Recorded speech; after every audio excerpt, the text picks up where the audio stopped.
Friends, आज हम पढ़ेंगे ग्लिम्प्स ऑफ इंडिया का फर्स्ट वाला ये पैराग्राफ, इसका ये है पोर्शन, वो पढ़ेंगे हम। ए बेकर्स फ्रॉम गोवा। इसके 3 पार्ट्स हैं, तीनों पार्ट्स को अलग वीडियो में कवर करेंगे जिससे जल्दी वीडियो बन पाए, अच्छी वीडियो बन पाए और समझ में भी आए। तो चलिए स्टार्ट करते हैं। A bakers from Goa. This is a pen portrait of a traditional Goans village baker who still has an important place in his society। तो ये बताया गया है, ये पेन पोर्ट्रेट है, उनके बारे में दर्शा गया है कि जो ट्रेडिशनल गोवंस थे, विलेजर्स थे, जो कि एक वो ब्रेड बनाया करते थे गोवा में रहकर, उनके बारे में ये बताया गया है। ये स्टोरी है उनके बारे में। तो चलिए स्टार्ट करते हैं, जो कि एक इम्पोर्टेंट रोल निभाती है अपनी सोसाइटी में। Our elders are often here nostalgic about those good old Portuguese days, the Portuguese and their famous loaves of bread। तो जो हमारे जो एल्डर्स हैं वो बताते हैं कि मतलब वहाँ बैठे हैं, जो कि याद कर रहे हैं अपने उन दिनों को, जिन्होंने जो पोर्टुगीज थे, वो कि जो पोर्टुगीज वहाँ के लोग थे जो कि ब्रेड वगैरह बनाया करते थे, उनके बारे में बताया गया है यहाँ पे। The Portuguese might have vanished but the makers are still here. उन्होंने बताया है कि जो पोर्टुगीज थे वो तो चले गए, पर लेकिन जो ब्रेड मेकर थे, जो कि मेकर हैं, वो अभी यहाँ पर रहते हैं। We still have amongst us the mixers, the modulars and those who bake the loaves. जो लोव्स बताया गया है कि जो जो खाने वाला जो होता नहीं है, उसको बताया गया है यहाँ पे, ब्रेड को। और उसमें उन्होंने बताया कि जो बनाने वाले हैं वो अभी भी यहाँ पर हैं, और जो मिक्स करते थे उसको डो को, वो भी हैं, और जो उनको फ्राई करते थे वो भी अभी यहीं पर ही हैं। Those age old time tested furnace still here. उस समय की जब फिर वो बनाई जाती थी, वो अभी भी हैं मशीनें, वो सारी जिन्हें बनाया करते थे वो सारे अभी भी हैं। This fire in the furnace has not yet been extract the threads and jingle of the traditional baker's bamboo heralding his arrival in the morning and can still be heard in some place. Maybe the father is not alive, but the sons still carry on the family professions.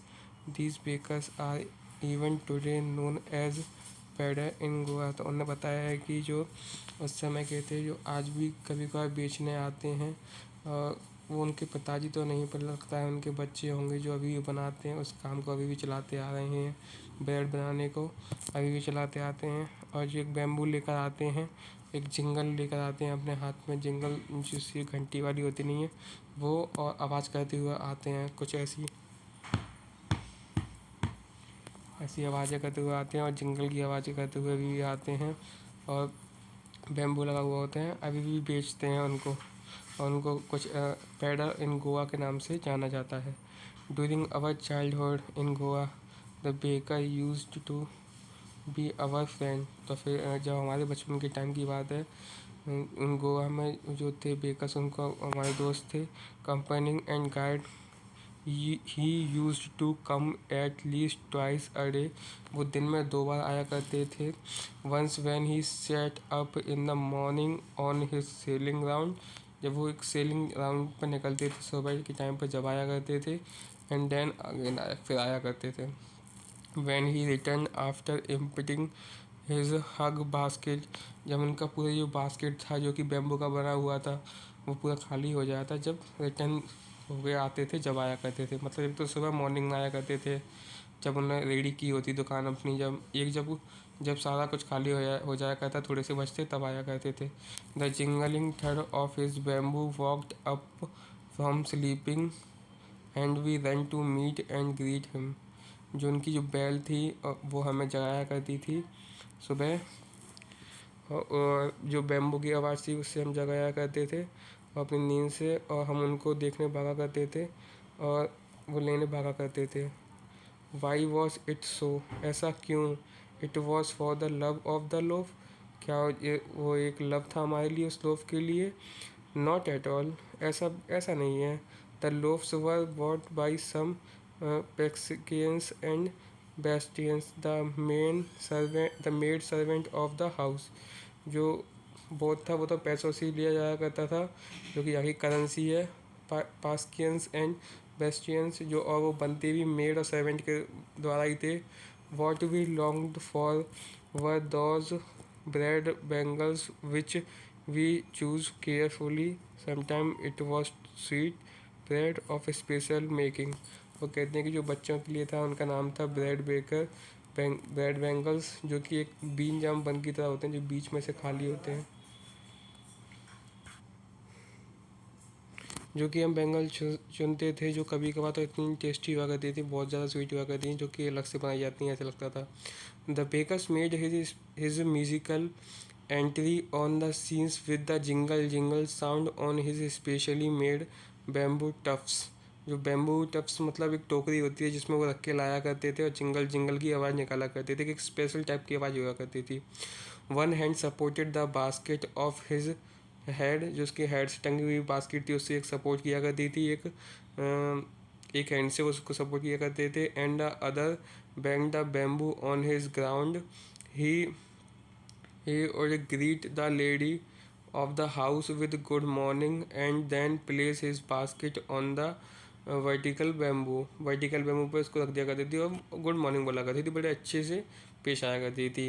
We kids would be pushed aside with a mild rebuke and the loaves would be delivered to the servant.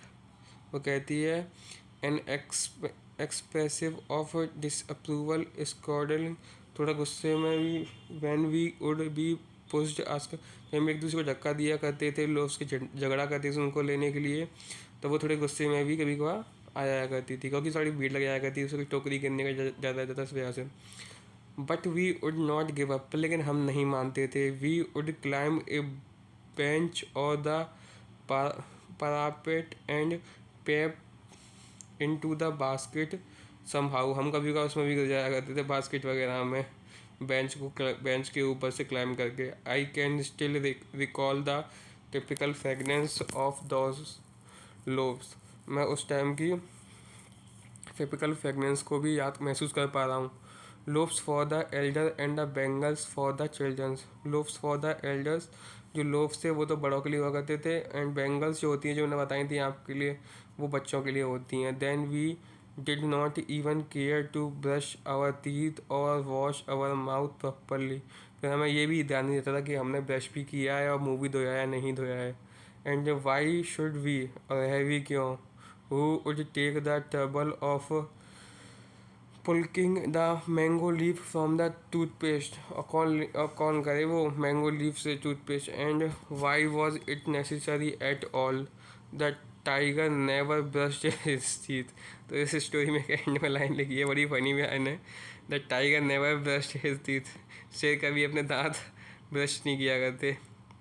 Hot T could wash and hot tea could wash and clear up everything so nicely after all.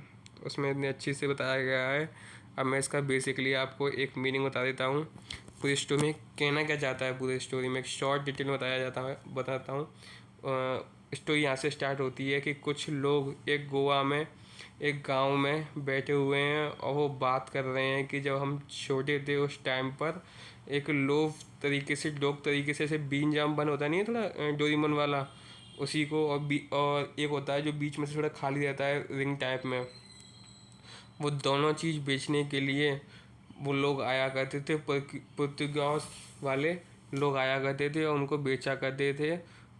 हमको इतनी excitement रहा करती थी उस time पे कि हम थोड़े पागल क्रेजी थे उस टाइम के लिए उसको खाने के लिए.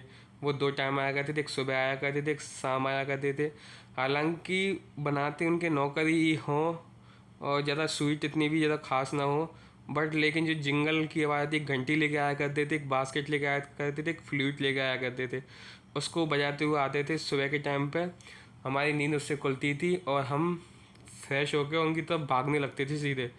वही देखते सुनते ही कि हम उनकी तरफ भागने लगते थे और उनको लिया करते थे बड़े शौक से और खाया करते थे. और क्या कहते हैं, हमें हालांकि इतना वो शौक नहीं था, कभी कभी उसकी ऐसा भी होता था कि टेस्ट अच्छा होता था, कभी नहीं भी होता था। बड़ों के लिए लोभ हुआ करता था, छोटों के लिए डॉग हुआ करता था।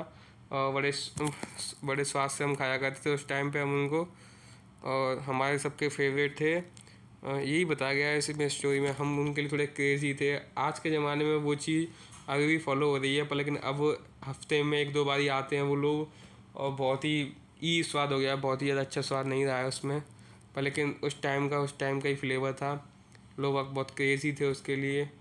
बस ये इस स्टोरी में बताया गया है। Thanks for watching, do subscribe, like my channel if you want to like my channel. Sorry for any disturbance. Thanks for watching.